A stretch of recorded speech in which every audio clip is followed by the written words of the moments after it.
Bonjour, je m'appelle Brigitte. Qu'est-ce qu'un furoshiki? Un furoshiki est une méthode traditionnelle japonaise pour emballer les vêtements ou objets personnels. Au 8e siècle, les vêtements des moines bouddhistes ainsi que les costumes des musiciens étaient emballés dans des carrés de tissu qui étaient baptisés à cette époque-là Okao Fukao. Entre 1600 et 1850, l'essor des bains publics permirent donc aux Japonais de s'y rendre dans ces lieux avec un carré de tissu qui fut baptisé aussi à cette époque-là furoshiki. Furo veut dire bain et shiki veut dire s'étendre. Donc les Japonais emballaient leurs vêtements personnels, leurs objets de toilette, se rendaient dans ces lieux et s'étendaient sur ce tapis de bain. Au début du 19e siècle, l'introduction du coton au Japon et la multiplication de fabrication des métiers à tissu permirent à tous les Japonais de pouvoir avoir un furoshiki chez eux et de s'en servir pour tous les usages quotidiens. Les voyageurs de commerce utilisaient aussi ces furoshiki pour voyager avec leurs effets personnels et tous les objets qu'ils allaient vendre. Les furoshiki devenaient aussi des objets traditionnels pour les cérémonies nuptiales. Les familles riches utilisaient aussi ces furoshiki en les ornant de leur armoirie familiale ou bien de symboles porte-bonheur. Les furoshiki sont des tissus qui sont vraiment utilisés à la fois pour transporter des vêtements et d'ailleurs sur les estampes japonaises vous pouvez voir des tout petits personnages qui portent au niveau de leur épaule des furoshiki. Il y a eu après la Seconde Guerre mondiale, sous l'influence grandissante des Américains, la multiplication aussi des supermarchés, des usages de sacs en plastique, de sacs en papier, de boîtes plastiques qui délaissèrent le furoshiki. Il y a eu quand même un gaspillage important à cette époque-là et dès les années 90, la prise de conscience des Japonais amenèrent aussi de nouveau une campagne qui fut lancée par la ministre de l'Environnement. Elle conçut elle-même un furoshiki sur laquelle étaient imprimés deux mots, motanai furoshiki, motanai signifiant cessons le gaspillage. Cette méthode traditionnelle revient en fait très vite chez les Japonais et d'ailleurs elle a fait aussi un regain d'intérêt en dehors du Japon. Les furoshiki existent en diverses matières. Soit c'est du coton, et ça c'est quand même beaucoup plus facile pour utiliser un furoshiki, soit en soie ou bien en polyester. Je vais vous en montrer donc quelques-uns. Nous pouvons aussi tout à fait confectionner un furoshiki chez soi, c'est-à-dire qu'on peut prendre comme celui-ci, en fait il n'a pas du tout été terminé, mais un furoshiki est toujours un carré de tissu. On ne peut pas utiliser un rectangle ou un ovale, c'est toujours carré. Voilà, celui-ci, vous voyez les fils qui dépassent, il n'a pas du tout été terminé. Les furoshiki, ils peuvent être réversibles et ils peuvent être aussi imperméabilisés, c'est-à-dire que lorsque vous utilisez un furoshiki pour aller faire vos courses et qu'il pleut, vous avez votre furoshiki dans votre sac et vous pouvez tout à fait le mettre sur votre épaule, mettre vos objets dedans. Voilà, et c'est aussi en fait une façon de lutter contre le gaspillage. Je vais vous présenter donc un furoshiki qui est réversible. Voilà. Je vais en profiter pour vous montrer comment nous pouvons mettre en forme un furoshiki pour faire une besace. Ce sera le côté coloré qui sera vers moi par la suite. Donc je le mets en diagonale. Je rejoins en fait les deux pointes là, ici. Voilà. Cette pointe-là va rejoindre la pointe du milieu, celle-ci aussi, voilà, il faut qu'elle soit à peu près de la même taille, voilà, au niveau de la longueur. Après, il suffit de prendre cette pointe-là, de faire tout simplement un nœud, de refaire la même chose de ce côté-là, de refaire aussi un nœud. Voilà, ce nœud doit en fait avoir à peu près, voilà, la même distance là. Je reprends mon furoshiki, je vais l'inverser.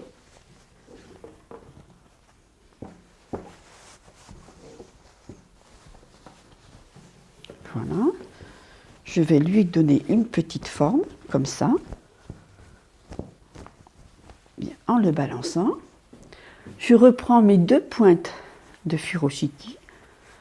Alors, selon, effectivement, si je veux un grand furoshiki pour y mettre beaucoup d'objets, ou un plus petit furoshiki, donc je ferai mon nœud en fonction, effectivement, de l'importance du furoshiki que je veux lui donner. Hein. Je passe après ma main gauche, sur ma main droite. Voilà. Je vais faire ce qu'on appelle en fait un nœud plat, et je fais le contraire après. C'est-à-dire la main droite sur la main gauche.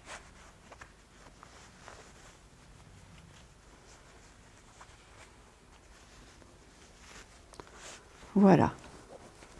Donc mon furoshiki, il est prêt, et je le mets comme ça, en fait, au niveau de mon épaule. Donc si je le voulais vraiment plus petit, peut-être plus sécure, hein, ça dépend où vous vous trouvez, vous pouvez tout à fait aussi le faire en 2 fois, c'est-à-dire le faire beaucoup plus court, comme ça, et refaire aussi ce qu'on appelle un nœud plat, pareil en fait, hein, côté gauche sur la droite et côté droite au niveau de la gauche.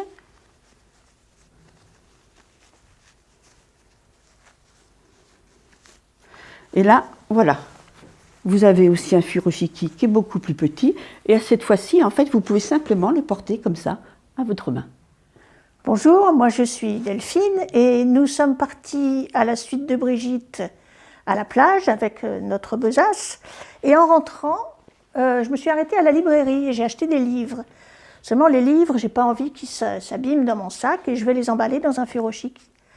Celui-ci, comme vous le voyez, n'est pas réversible, mais on va se débrouiller très bien avec. 2 livres, un disque, vous mettez ce que vous voulez, bien sûr.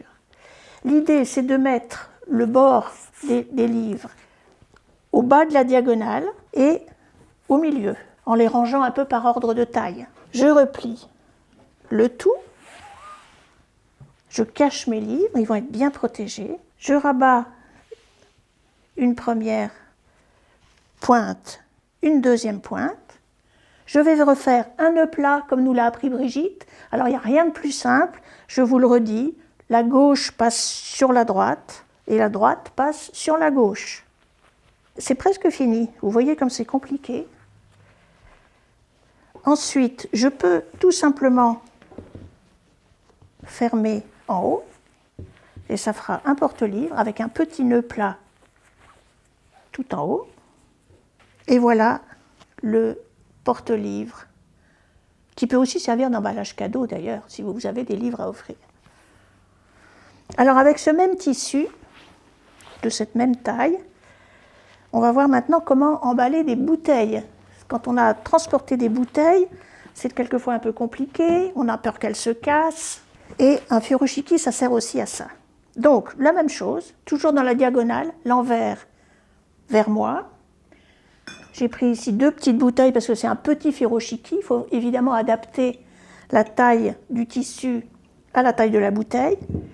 Et je mets mes 2 bouteilles, les goulots vers les pointes, sur le côté, en laissant à peu près entre elles 1 pouce. Et je les mets au milieu. Je rabats la première pointe.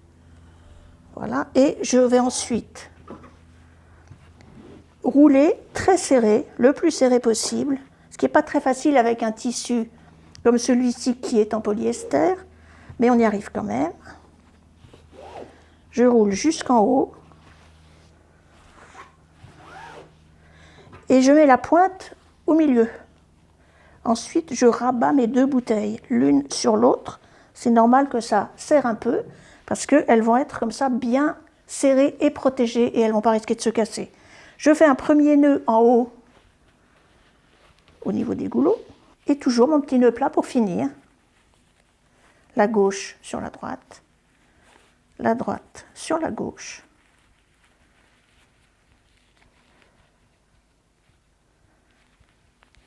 si ça veut bien.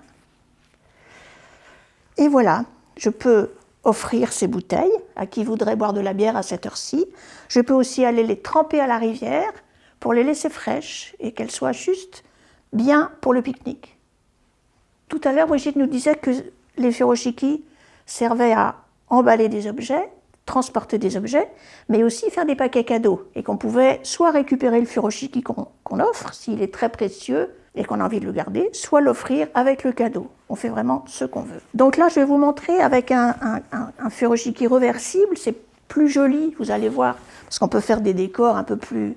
Celui-là ne va pas être très sophistiqué, mais on peut faire des choses un tout petit peu plus compliquées, mais on peut aussi faire des choses plus simples. J'ai pris un grand parce qu'on voit mieux les choses à emballer quand c'est grand, mais on peut évidemment faire un tout petit paquet avec un tout petit furoshiki.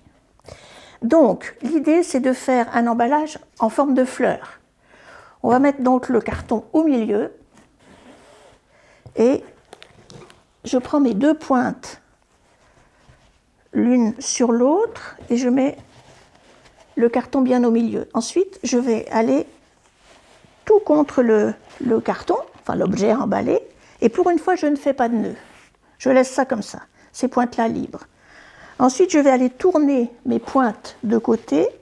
Une, je passe sous mon poignet et je passe par la gauche. Et je reviens là. Et là, l'autre, je fais le contraire. Je passe par ici et je reviens là. Et là, je fais un nœud.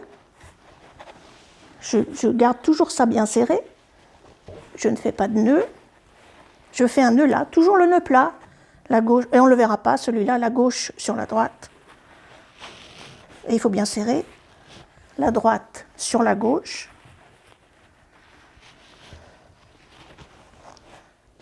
Voilà. Je vais cacher ces pointes-là. Et c'est avec ces pointes-là, là il y a une petite étiquette que j'aurais pu retirer, qu'on s'arrange pour faire en rentrant les pointes dans le nœud du dessous, ce qu'on peut imaginer être une fleur ou toute autre chose. D'où l'intérêt, vous le comprenez bien, d'avoir un tissu qui soit joli des deux côtés là pour faire ce genre de choses. Bon là, avec mon étiquette, je vais aussi cacher l'étiquette. Et voilà. Et là, vous n'avez plus qu'à offrir votre boîte de gâteaux. Nous avons eu le plaisir, Delphine et moi, de vous présenter l'utilisation des furoshiki. Nous espérons que vous allez vous entraîner pour moins utiliser les sacs en plastique, les sacs en papier, pour vous permettre aussi d'offrir ces jolis furoshiki comme cadeau. Et pour ce jour de la Terre, eh bien, nous vous souhaitons de découvrir également tous les ateliers qui ont été mis en place pour ces deux journées.